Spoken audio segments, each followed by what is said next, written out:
Hello and Assalamualaikum. My name is Ahmad Uzair Ezral, and today I will be presenting about our lab experiment, which is called the impact of jet. So this experiment is to satisfy the control volume experiment for the fluid mechanics one. So now let us move to the introduction. So water turbines are commonly used to produce electricity all over the world, and I believe a majority of the countries still use it. So how do they do it? So basically, one or more water jets are guided tangentially onto the vanes of the turbines. Thus, will rotate it, and that rotational energy will then be converted into electricity. So basically, that turbine is in a form we call Pelton wheel form. This form will make it the easier for the water when it flows to the turbine to rotate.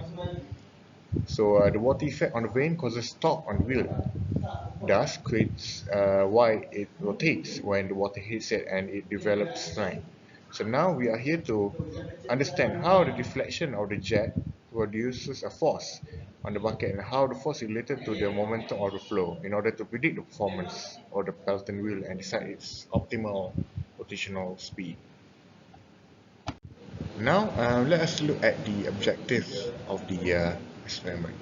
So basically what we are trying to investigate is the reaction forces caused by the fluid flow change in momentum when a jet of the water strikes at a flat surface or a curved surface of the water turbine, and to compare the effects of the experiment with the computed or manually calculated numbers and the numbers that we and the data that we get from the experiment itself.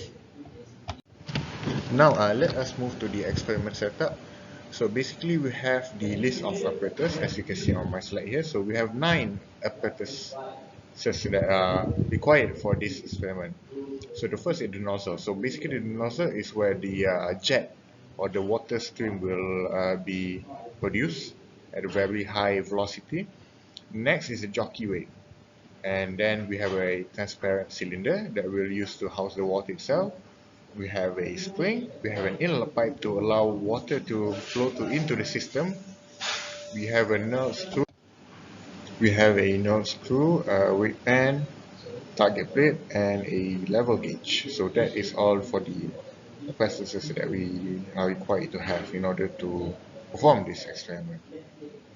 Now let's move on to the experiment procedure. So basically we have the methodology as you can see on my slide.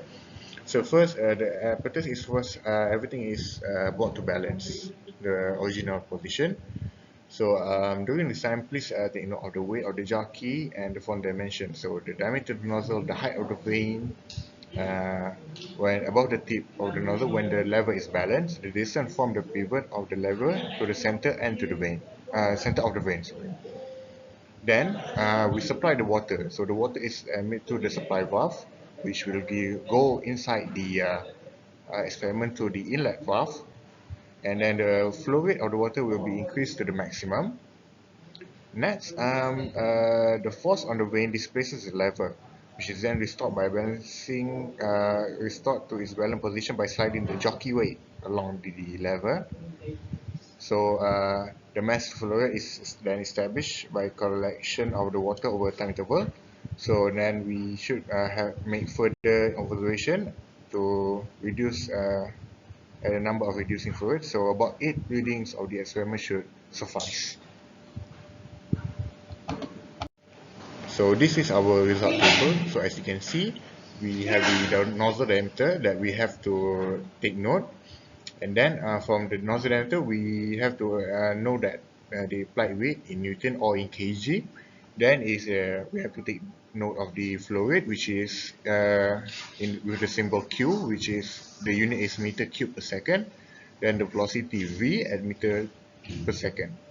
Then we have the flow area in meter cube. We have to take the velocity, the exit velocity, which is in meter per second, and the force that is displaced at the turbine during this. So we have the theoretical and experimental, which is where the theoretical is the manually calculated values, and the experimental is the one that the data that we collected from the experiment itself.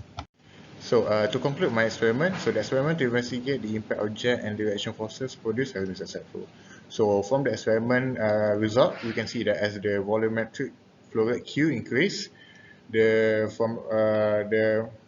impact of jet also increased as seen from the force number that is collected in F1 and F2. So the result between theoretical and experimental will vary due to parallax error. This error could occur during during when the observer captured the value of the water level. This error may also occur because the water valve was not completely closed during the collecting of the water. This may affect the time taken for the water to be collected. So that's all for me. Thank you.